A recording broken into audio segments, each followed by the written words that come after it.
Thank you very much, and it's great to be here with you all and to share the stage with Maros and EVP Verkunnen in relation to this important e-commerce communication from the Commission. And of course, e-commerce is here to stay, and it has brought many benefits for consumers and indeed for businesses as well. But it is undoubtedly the case when you look at the figures that have been touched upon by EVP Verkunnen and Commissioner Šefčovič. The growth has been phenomenal, and it continues along that vein. 12 million low-value packages delivered into the European Union from outside every single day. So last year that's 4.6 billion small items, and you can do the maths on that. If you assume an average of €10 or €20 or €30, you're talking really big sums of money. And so we have to be clear about the benefits from e-commerce, but we also have to be clear-eyed about the risks which are undoubtedly there and which have, in all too many instances, crystallised. And even though the monetary prices of many of the products are low, there is a high cost, and that is the risks these products pose to our health, safety and indeed our environment. Recent evidence and findings of tests carried out by national authorities and consumer organisations leave us in no doubt. The evidence here is clear. Up to 96% of products tested and sold on these platforms are not fully compliant with our rules and our safety standards, and we are all aware of many different examples in that respect, whether it be toys or household appliances or chemicals in certain clothes. But of course the consequences can be real and can be very, very serious. If you take the example of a baby soother or dummy, if it fails to comply with legal requirements, it can mean it may have parts that are easily detachable, which in a tragic circumstance could lead to a child choking on such a product. Or if an LED light fails to comply with EU requirements and international safety standards, where the insulation of the light could be inadequate, exposing fuse and live parts, and a person touches it, it can lead to an electric shock. So there are many real-life consequences that can be very serious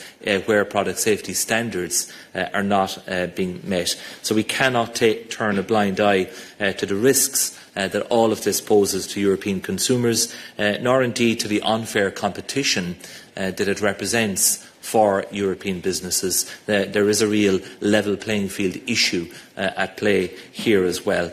And in addition to the health and safety dangers, these platforms often use online marketing techniques that are misleading or even aggressive. Fake discounts and scarcity claims are only some of the dark patterns used to pressure customers into making a purchase. We have a duty to ensure that goods entering our market are first and foremost safe, and that traders respect the rights of European consumers, regardless of where those goods or indeed traders come from. And that's why today's communication is so important. It sets out our toolbox to fulfil our duty to protect European consumers. We will focus on effectively enforcing the existing EU consumer protection laws, raising awareness and educating consumers and traders, and also critically cooperating with international partners. I'll say a few brief words on the EU rules that are already in place to protect consumers. Since just last December, the General Product Safety Regulation, or GPSR, is in place, and it seeks to ensure that only safe products are circulating in the single market. The new rules apply to any businesses targeting European consumers, and it complements the rules already set out in the Digital Services Act.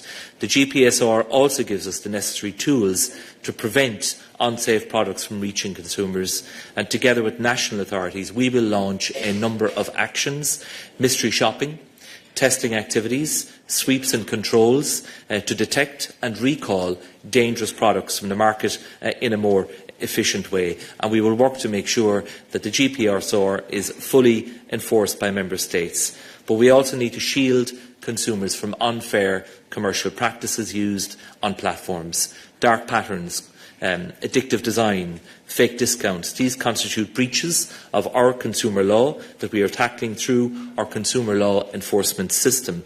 And one important element in this is the Consumer Protection Cooperation Network. And today we announce the launch of a coordinated action of this network against Shein to investigate the compliance of the online marketplace and e-retailer with certain prohibited, unfair and misleading practices under consumer law.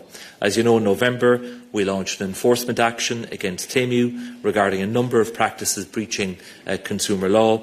We will continue our ongoing actions in that regard, complementing, of course, the ongoing work under the DSA and also the DMA. The basis of these actions on Shein and Temu is the Consumer Protection Cooperation Regulation. It is a very important regulation that brings many benefits, but that nonetheless is not perfect. And that is why we will examine how to improve our enforcement system, to make it stronger, more effective and more dissuasive, including against traders operating on the other side of the world. It is about creating a level playing field.